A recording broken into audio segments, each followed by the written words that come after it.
যার যার উৎসব সবার, শুধু হিন্দু ধর্মে নাম লেখানোর জন্য এবং ধর্ম পরিবর্তন না করার জন্য অনুপ বড়ুয়াকে তার ছাত্ররা হিন্দু হওয়ার জন্যই তাকে যেভাবে শারীরিক নিগ্রহ করে, বল প্রয়োগ করে, পদত্যাগ করে স্কুল থেকে বের করে দিচ্ছে, সেটা পোস্ট করেছি জানানোর জন্য যে এখানে যদি মুখোশ মমতা ফিরাত, এদের পরিণতি ভবিষ্যতে এইরকমই হবে। শুভেন্দুদা, পাক অকুপাইড কাশ্মীরে গিয়ে আল হাফিজ তার নেতা সেখানে গিয়ে ক্যানিং থেকে তিনি অ্যারেস্ট হলেন। বাংলা নিয়ে আপনারা বারবার সরব হয়েছেন কারণ এখানকার ডেমোগ্রাফি চেঞ্জ করা হচ্ছে।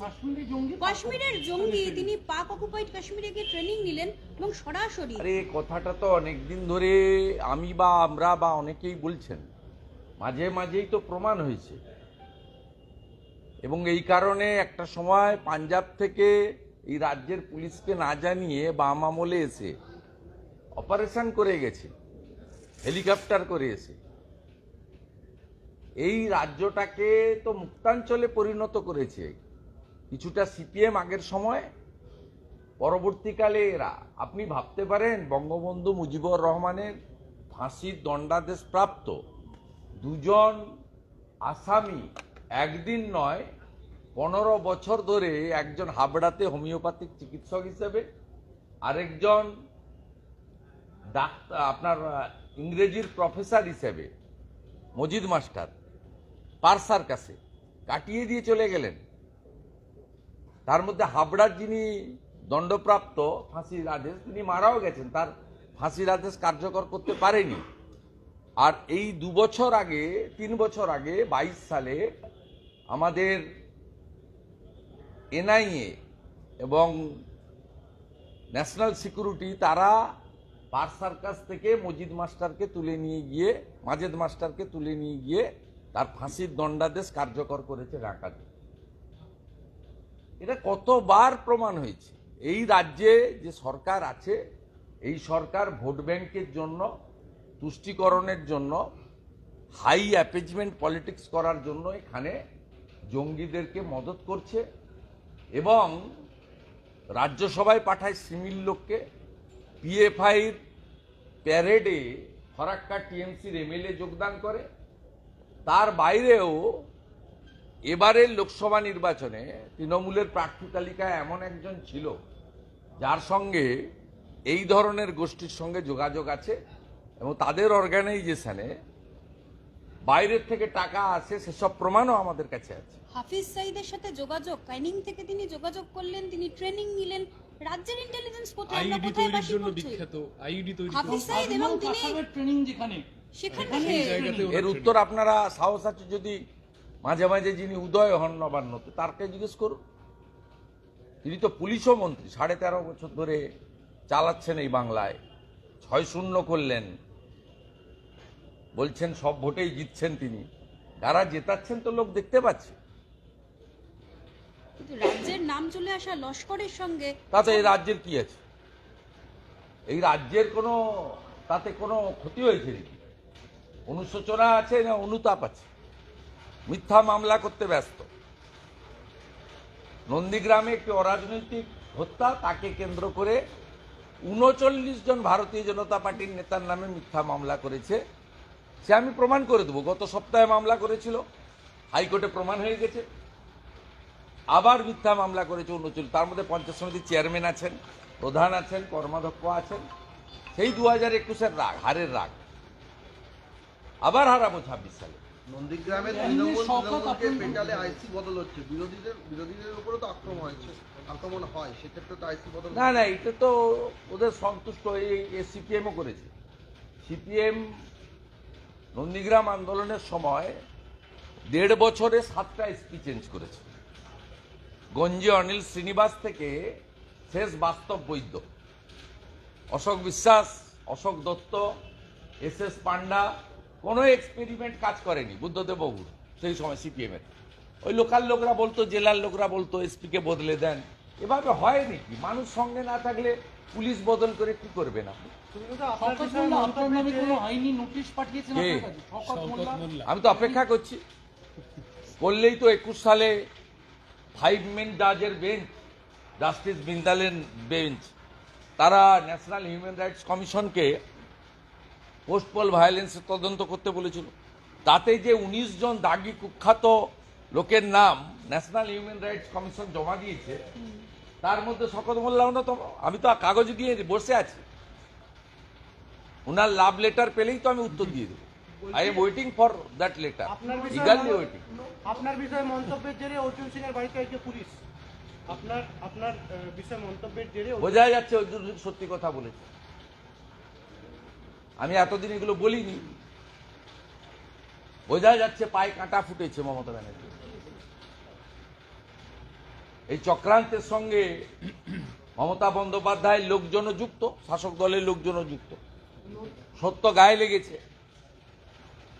তাহলে 26 তারিখ তো পেরোলো, 26 তারিখ তো পেরিয়ে গেল। কি বেরোল? আপনার বিষয়ে যে বলেছেন ভাই আমি এ নিয়ে মন্তব্য করিনি, করব না। যারা আপনাদেরকে ইনপুট দিয়েছে টক টু দেম। শুভেন্দুদা নিয়োগ দুর্নীতি, আমি এগুলো নিয়ে মন্তব্য করি না। শুভেন্দুদা আমি সন্দেশ, সিপিএম এর দ্বারা আক্রান্ত হয়েছি, আমার হাত ফ্র্যাকচার হয়েছে। আমি তৃণমূলের দ্বারা একাধিক জায়গায় আক্রান্ত হয়েছি, একাধিক জায়গায় গাড়ি ভেঙেছে তৃণমূলের মুসলমান গুন্ডারা। তারপরে এই রাজ্য সরকার যে সমস্ত জঙ্গিদেরকে আমদানি করেছেন মুর্শিদাবাদে, ক্যানিংয়ে, তারা করতে পারে। সত্যটা সত্য হিসাবেই বলবো। বাংলাদেশে সনাতনীরা, হিন্দুরা আক্রান্ত, অত্যাচারিত, মন্দির ভাঙছে। আমি প্রথম ভারতীয় এবং সনাতনী, তারপরে রাজনীতি। আমার রাজনৈতিক পরিচয় পরে, কিন্তু আমি আমার ধর্মসত্তা বিসর্জন কোনোদিন দিতে পারবো না। এটা আমাকে গীতা শিখিয়েছে। স্বাভাবিকভাবে আমি বাংলাদেশে হিন্দুদের উপর জিহাদি জঙ্গিদের, মৌলবাদীদের আক্রমণ নিয়ে গতকাল বলেছি, আজও বলেছি, আগামীকাল বলবো। তাতে যদি কোনো জঙ্গি কিছু বলে করে, তা আমার কিছু যায় আসবে না। একজন সন্তত জেলে কাটাচ্ছেন, তিনি বৈষ্ণব ধর্মে দীক্ষিত, তার খাওয়া দাওয়া সবটাই অত্যন্ত নিয়ম মেনে নিজেকে রান্না করে খেতে হয়। তিনি তো একটা কষ্ট করছেন, সেই কষ্ট তো আমরা করছি না। আমরা তো রাত্রে গিয়ে ভালো জায়গায় ঘুমাচ্ছি, আমাদের তো 3 বেলা খাওয়ার জুটে যাচ্ছে, গাড়িতে চড়ছি।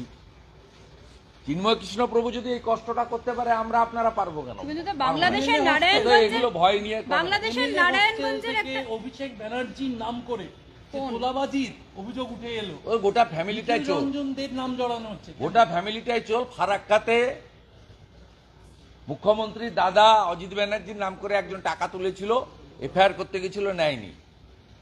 পরে মেল করে এফআইআর পাঠিয়েছি, আমার কাছে কপি আছে। বিজেপি বিধায়কের নাম জড়াচ্ছে, এটা লার্জার কনস্পিরেসি বলে মনে করেন? নিখিল রঞ্জন দে, কোচবিহারের নিখিল রঞ্জন দে উত্তর দিতে পারবে, আমি পারবো না। শুভেন্দুদা নারায়ণ, আলহামদুলিল্লাহ, অত্যন্ত সজ্জন লোক। কোথায় কে ব্যক্তিগতভাবে গেছে, লিখে দিয়েছে না লিখে দিয়েছে, সইটা জেনুইন কিনা, লিখেছেন কিনা, নিখিলদা বলতে পারে। লিখিনদা অত্যন্ত সজ্জন ব্যক্তি, বাংলাদেশের নারায়ণগঞ্জে, সরল মানুষ। বাংলাদেশের নারায়ণগঞ্জের একটি ভিডিও সামনে এসেছে, যেটা শিউরে ওঠার মতো। হ্যাঁ, একটা মহিলাকে চোবাচ্ছে, একজন আমার কাছে হিন্দু মহিলা, তাকে চোবানো হচ্ছে, এবং তারপরের ভিডিও আমি আপনাকে বর্ণনা করতে পারবো না। আমার কাছে আছে ভিডিও। বাংলাদেশে কিছু ঘটলে সনাতনীরা আমাকে পাঠায়, আমি এমনি কিছু করতে না পারি, আমি আমার গলার আওয়াজটা তাদের জন্য, আই রেজ মাই ভয়েস, এবং সেটা করি। সে কারণে তারা হয়তো একটু ভরসা বা আশার আলো দেখেন, তারা আমাকে পাঠিয়েছেন। অত্যন্ত মর্মান্তিক, এই ভিডিও চোখে দেখা যায় না। এবং আমি আচার্য রামভদ্রাচারীজির যে গতকালের স্টেটমেন্ট, তাকে সমর্থন করব। তিনি বলেছেন এই কমিউনিটিকে, অর্থাৎ জঙ্গিবাদ, মৌলবাদ, এই কমিউনিটিকে, এদেরকে টাইট দিতে গেলে অ্যাকশন নিতে হবে, এবং অ্যাকশনটা কিভাবে নিতে হয় ইসরায়েল জানে। ইসরায়েলের অ্যাকশন বাংলাদেশে দরকার আছে। আমি এবং আমরা সবাই আমেরিকার রাষ্ট্রপতির শপথের জন্য অপেক্ষা করছি। তিনি লিডারশিপ দেবেন।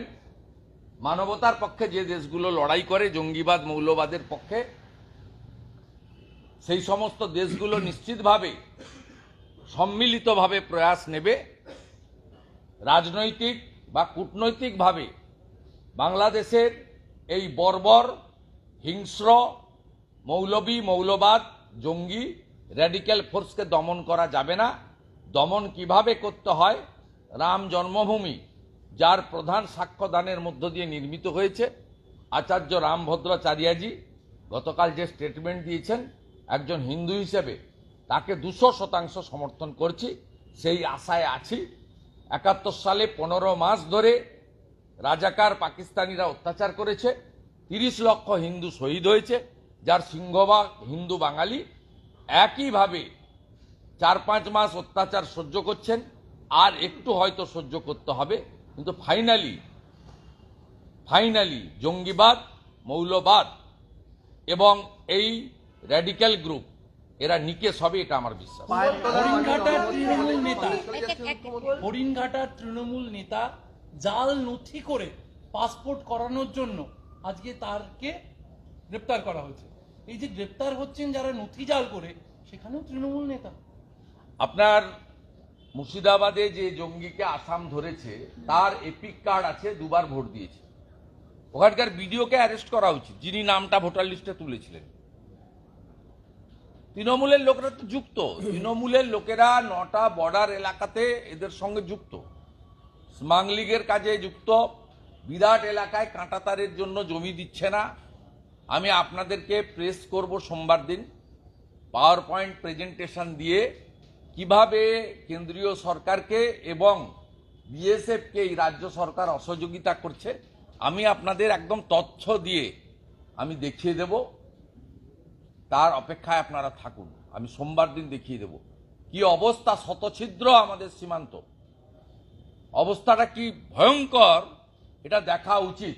এবং সর্বস্তরের পশ্চিমবাংলার ভারতপ্রেমী নাগরিকগণকে ঐক্যবদ্ধ হতে বলবো যে যোগী আদিত্যনাথজি, ডাক্তার মানিক সাহা, হেমন্ত বিশ্ব শর্মার মতো একটা শক্তিশালী সরকার তৈরি করা উচিত, যে সরকার ভারত বিরোধী এই ধরনের শক্তিগুলোকে পশ্চিমবঙ্গ থেকে নিকেশ করবে।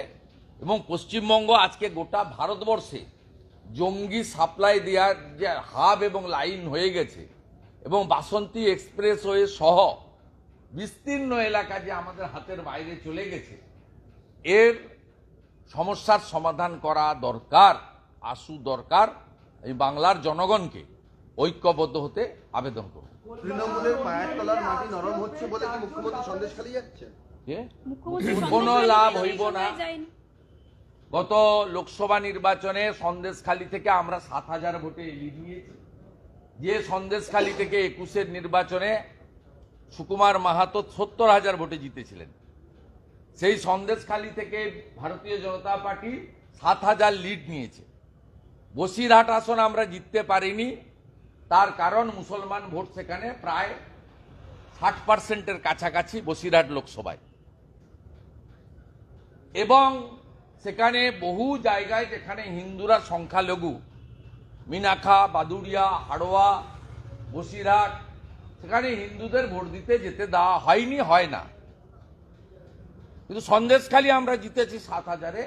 মুখ্যমন্ত্রী যেদিন যাবেন তার পরের দিন মুখ্যমন্ত্রীর মতো অত টাকা খরচ করে হয়তো পারবো না, ওটা সরকারের টাকা, কিন্তু আমি জনসংযোগ করতে যাব। সন্দেশখালীটা বিজেপির জায়গা, আর কঠিন সময়ে বিরোধী দলনেতা তাদের পাশে ছিল, আজও আছে। ঘনিষ্ঠ যোগাযোগ তাদের সঙ্গে আমার প্রত্যেকটা বুথে গ্রামে আছে। সন্দেশখালী মমতা ব্যানার্জির কোনো লাভ হবে না। আপনি যদি সেখানকার হিন্দু পরিবারগুলোকে, জনজাতি পরিবারগুলোকে 1 কোটি টাকা করে দেন, অভাব আছে নিয়ে নিতে পারে, সরকারি টাকা আপনি অ্যাকাউন্ট ট্রান্সফার করে দিতে পারেন।